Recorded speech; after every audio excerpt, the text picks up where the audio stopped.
Friends, इस post में हम चमगादड़, पशु और पक्षी की कहानी the bad the beast and the bird story in Hindi share कर रहे हैं। ये ईस्ट की एक प्रचलित दंतकथा ईसॉप्स फेबल्स इन हिंदी है।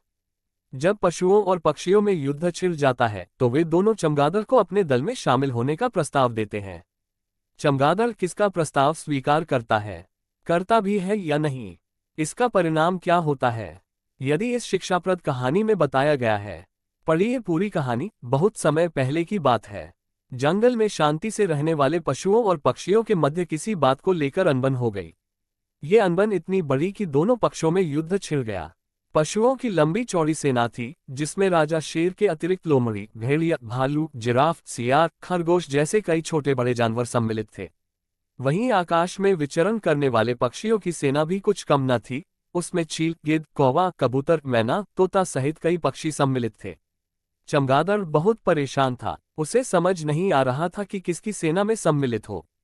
उसे अकेला देख पक्षी उसके पास आए और उसे आमंत्रित करने लगे। चमगादड़ भाई, आओ हमारा साथ दो। मैं तुम्हारे साथ कैसे आ सकता हूँ? देखो, मुझे पंख हटा दिया जाए तो मैं तो हूबहू चूहे के समान दिखता हूँ। मैं तो पशु हूँ, मुझे क्षमा करो। चमगादड़ ने उत्तर दिया। पढ़ें शेर और बंदर की कहानी। चमगादड़ का उत्तर सुन पक्षी चले गए।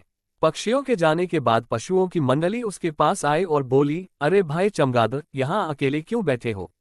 आओ हमारी सेना में आ जाओ। तुम्हें मेरे पंख दिखाई नहीं पड़ते? मैं तो पक्षी हूँ, कैसे तुम्हारी सेना में सम्मिलित हो जाऊं? चमगादड़ ने अपना पल्ला झाड़ा। पशु भी चले गए। कुछ दिनों बाद पशुओं और पक्षियों की अनबन समाप्त हो गई। दोनों पक्षों में मित्रता हो गई। जंगल में मंगल हो गया। सभी आनंद मनाने लगे। पढ़ें गधा, लोमड़ी और शेर की कहानी। उन्हें आनंद मनाता देख चमगादड़ ने सोचा कि अब मुझे किसी एक दल में सम्मिलित हो जाना चाहिए। वह पक्षियों के दल के पास गया और उनसे निवेदन किया कि वे उसे अपन दल में ले लें।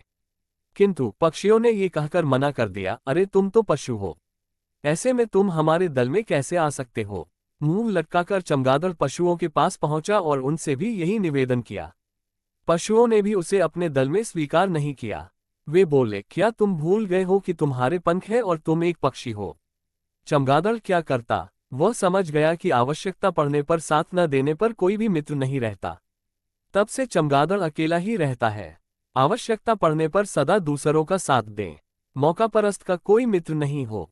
फ्रेंड्स, आपको the bad the beast and the fox story in Hindi कैसी लगी? आप अपने कमेंट्स के द्वारा हमें अवश्य बताएं। चमगादड़, पशु और पक्षी की कहानी पसंद आने पर लाइक और शेयर करें। ऐसी ही और फेमस ईसॉप्स फेबल्स और story for kids in Hindi पढ़ने के लिए हमें सब्सक्राइब कर लें। थैंक्स।